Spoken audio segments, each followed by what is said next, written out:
of Christ compels you.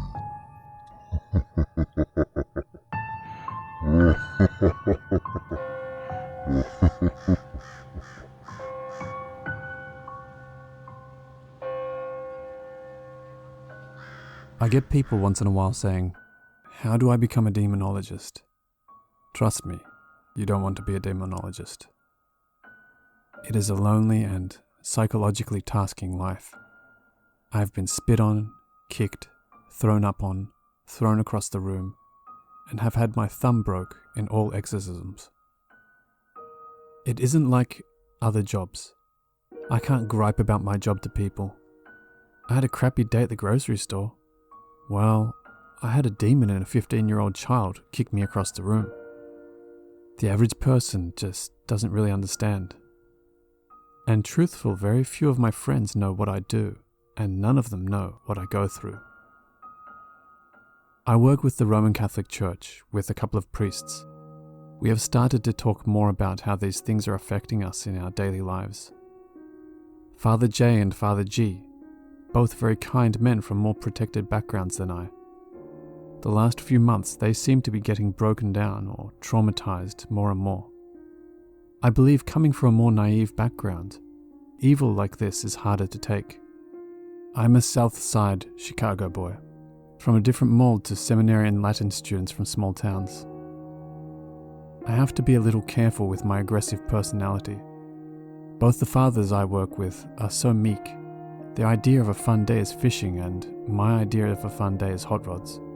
But we have to work as a team and keep each other sane.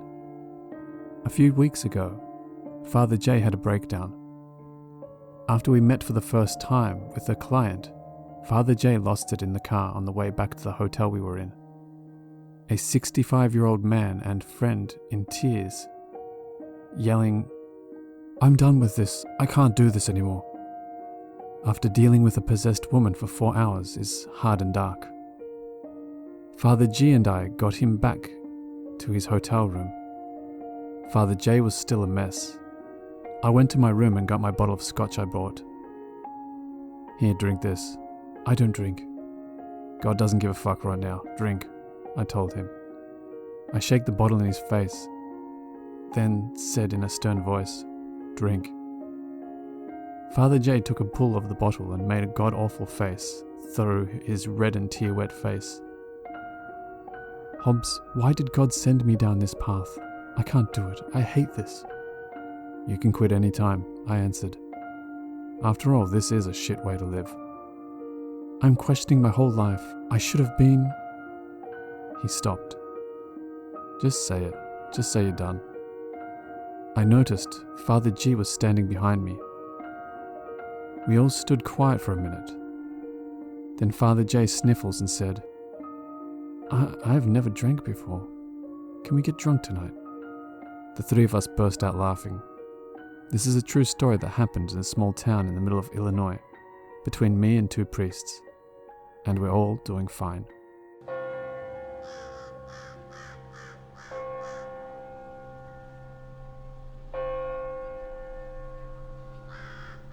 I wasn't going to share this part because I feel so bad for Father J, but I think people should know what happened and what happens. Yes, it is a new age. I'm very happy to see so many people awakening to their spirit. But this said, this also can sometimes be very dangerous for a couple of reasons. Many feel that it is okay to be friendly to demonic beings, and this is false. First, being compassionate to evil, hate, or anything dark is bad. Isn't being good a virtue? What about good virtue? A small but great example, and not a spiritual one, is this: one's political beliefs. If you believe that one party or one's president is the only one, then you have turned that party into a religion and that president into a god, false idol. I say this as not a religious person or a political person. I say this as a scholar and someone who can keep priorities and passions in check. You must do that in your spiritual walk and life as well. Anything demonic is bad. Dabbling in Ouija boards, dark magic, and embracing one's demons, aka evil, can get a person into trouble without the skills to control the evil or your passions. This also happens with very Christian people. I have studied Solomon's Rings, Crowley, Levy, Hall, as well as ancient religions and history. I know how and what to do with these skills. A 15-year-old that dresses in black and finds something off the internet will only end up in trouble. Demons have no compassion for humans, even if they are not possessed. They live off of fear, anger, and hate. They eat hate and fear of the ignorant. The only reasons demons exist is to take your soul. The problem with this new age is no one is learning from the past history. Crowley, Eliphas Levi, Masonic writings, or even the real biblical writings. And note, I say the real biblical teachings, not the watered-down dribble most get. All these people are dabbling with fire. The woman, we will call her Sarah from the story, is a young lady of 20. She thought evoking Baal was a great idea. She started down this road as fun with a couple of her friends as a game, and a teenager thing. But then things turned and went dark. Sarah's two friends said, "We're out," but Sarah kept going. Background to Sarah is her parents are very well off, and Sarah was left most of the time on her own. She spent hours, days and weeks by herself working on rituals to Baal. She was obsessed. I found out about Sarah through a medium that Sarah's parents connected with. She was so convinced that what she was doing was perfectly okay. It got to the point where Sarah got violent with the medium and her parents. The next step was a psychologist. They brought the psychologist to the house, unbeknownst to Sarah. They went up to Sarah's bedroom and she defecated on her floor and had jumped out her window before they got to the room. 2 weeks later, she was arrested in a homeless shelter after beating up a woman. This is where we came in. After 3 weeks in a psychological hospital, Sarah was not any better and was sent home to find us. Sarah was in the driveway and told the psychologist and her parents, "I'm not going in that house where there is priests." Her father, the doctor, and I had to physically drag her into the house as she screamed profanities, spat, and wet herself. The doctor and I held her down for the most part of 3 hours, as she yelled for Baal to come and save her. At one point, she got loose and grabbed Father J's crucifix chain and tried to choke him before we could push her to the ground. It was another hour before she relaxed and gave up fighting, and we felt it was safe to leave to fight another day. Some of you may think this is cruel or some play, but remember, Sarah knew we were there before she was in the house. Sarah and others under the influence of demons will tell you personal information about your life, things that nobody should know. For Father J and wanting to give it all up, when you have a screaming brat demon child laughing and saying, I'm glad your mother died, you horrible fuck. 10 days after you buried your mother, it takes a toll on you.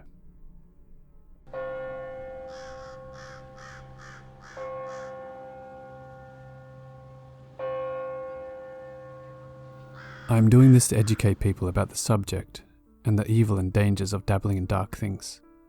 This is day 1. I will be back to this family tomorrow. I don't know how long I will be with them. And for you that think I am some snake charmer, I am getting paid by the church, so keep all your snide comments to yourself. I am sitting in a restaurant in Wisconsin after spending an hour talking with a psychologist about a young girl that is possessed. The psychologist has no medical answers for this young lady's evil.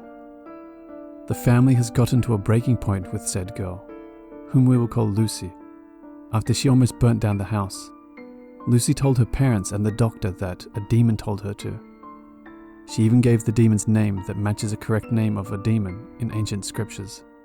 After my visit with the psychologist, I went to visit Lucy and her family. A trick I do when going into the possessed person's home is wear a rosary or hide one in my pocket. I put my rosary in my vest pocket over my heart. Lucy never looked me in the eyes, She stared at my vest pocket the whole time I was there. I asked her after half an hour if she could guess what was in my pocket.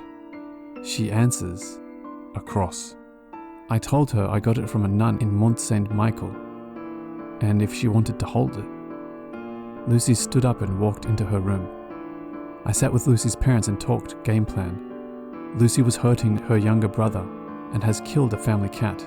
She also has kicked children in the face on the playground at school just because she wanted to be next on the monkey bars. Her response was, It was my turn. the schoolboy had 6 stitches to the side of his head. She's done other very uncharacteristic and very evil things for a young child. Her parents say Lucy tells them if she doesn't do what she is told by this demon, then she will suffer. I asked her in what way. Lucy's mother broke down in tears and said, It's horrible. I really didn't need to know anything further.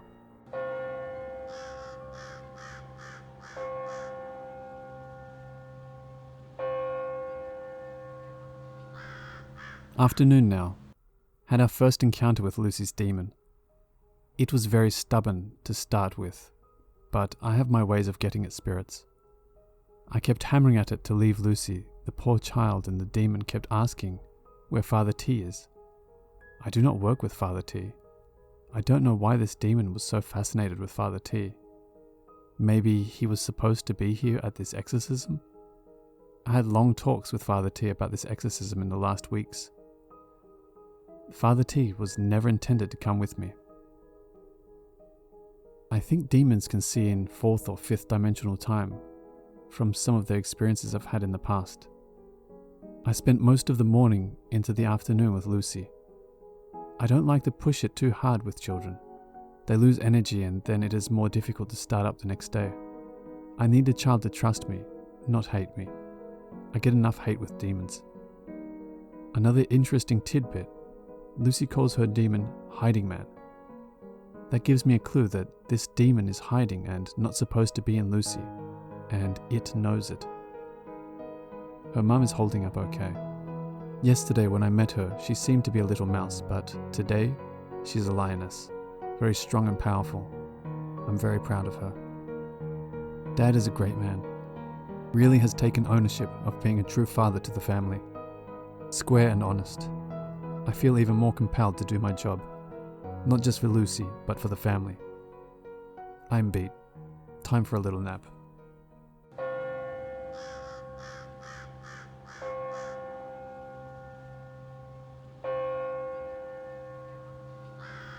I would like to make something clear here. I am writing this as education, not as a joke or for the fun of it. I guess I'm a bit surprised by the negative and closed-minded response from some I have gotten. I receive no money from the families that need help. I get paid through the church. The Vatican has sanctioned exorcisms for hundreds of years. Yes, I am a Hindu or non-Christian, but the knowledge I have is to be valued. In the average large city, there are 4 to 5 exorcisms a week. Chicago and New York, more. And truthfully, this is what I do. Now back to Lucy. This morning at Lucy's house I tried a different tactic today. I call it the waiting game, without getting into the nuts and bolts of it. Lucy and I sat in her bedroom for hours, with a belt around the chair. No bathroom breaks, no food, no toys. The bedroom door locked behind us. It gives an agitation in the room, to the point where you know who will come see me. At about hour 2, Lucy starts spitting profanities at me that would make a sailor blush. Swings at me as she told me what profession my mother was in and how her swimsuit areas smelled. I didn't say a word except for the St. Michael's prayer. As the demon in Lucy spits venom at me, I keep repeating the prayer over and over in a nice and calm voice until Lucy goes quiet. I stand up quickly and grab Lucy's arms so she won't hit me. The cute Irish brunette spits in my face, but I don't flinch. I have been spit on before, and this won't be my last. I say the demon's name in a calm voice. This child doesn't belong to you. You know this. Before I could speak another word, the demon screams at me. My right ear whistles. I repeat, This child does not belong to you. No child belongs to Satan. In the name of all things good, in the name of Jesus Christ, I demand you release the child. Yells the demon. You are hiding in this child because you failed somewhere else. You are the hiding one.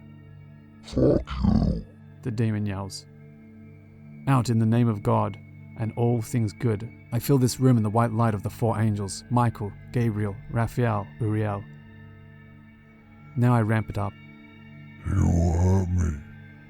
Yells through little Lucy. Yes, but you failed, so you must go. You cannot be in a child. Try again in an adult. Lucy starts to cough. I know it is working now. Go. I pull out my rosary from Mont Saint Michael. Here comes Archangel Michael too.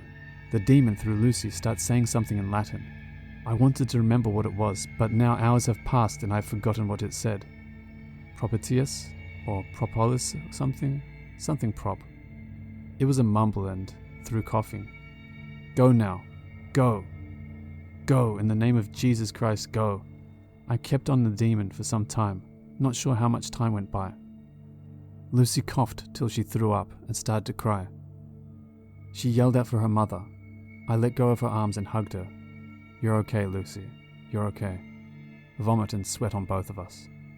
I ran to the door and yelled for Lucy's parents, then returned to Lucy and took the belt off that kept her in the chair. Mummy, Lucy yelled as her parents came through the door. I stepped away as her parents hugged and comforted their child. I walked into the living room, took off my vest and folded it inside out to keep the mess in and waited. After 5 minutes or so, all 3 came out with red eyes.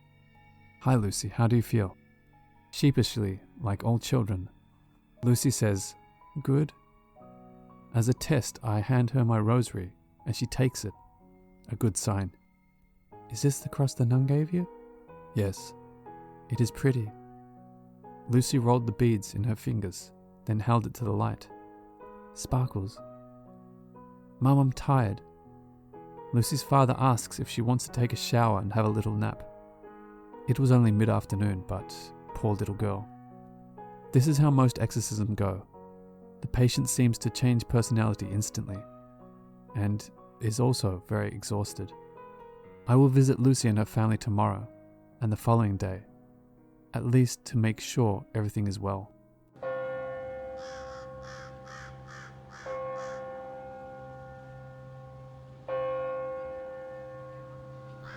Lucy seems to be just fine. I went back to Lucy's house today at about 10 a.m. after getting out of the hotel I was in. Lucy seemed a little standoffish towards me in the beginning, but soon we were playing together on the floor, dolls and her books. Before you know it, she was sitting next to me reading. She asked me a couple of questions about the incident like, I don't like to be mean, and is he going to come back? Questions that should be answered. I told her no, he won't be coming back. I also explained to Mum that Lucy is a normal child. She will get upset or mad at things. Every little outburst won't be demonic. I monitor all my clients and they have my number as well as people from the church. Last update. I went to Wisconsin yesterday to see Lucy's and the whole family. Lucy is doing great, no anger bursts or thoughts of evil. When I got to the house, Lucy and her brother were playing and laughing in brother's bedroom, throwing pillows in the air and letting them hit them in the face. Too funny. Mum and Dad seem like millions of pounds of weight have been lifted off them. We talked about Lucy and life now, and the conversation turned to everyday things like going to the grocery store and friends' houses, things they're afraid to do before with Lucy. After talking, we all went to dinner at a local restaurant. I had the children laughing with my silly sleight of hand table magic. It was fun and normal. At the end of the night, the children gave me hugs, as if I was an uncle or an old friend.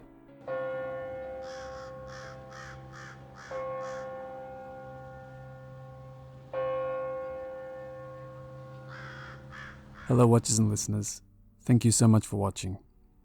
If you liked that video, please hit the like button and consider subscribing if you haven't already. A huge thank you to Unclehobbs for sending me some stories on his experiences as a demonologist and also allowing me to use his day-by-day account of his exorcism. Links where available will be provided in the description below. If you have any stories you'd like to share with me, please send them to my email, which is also in the description below. As always, thank you so much for your continued support. I really do appreciate it. And remember, Papa loves you.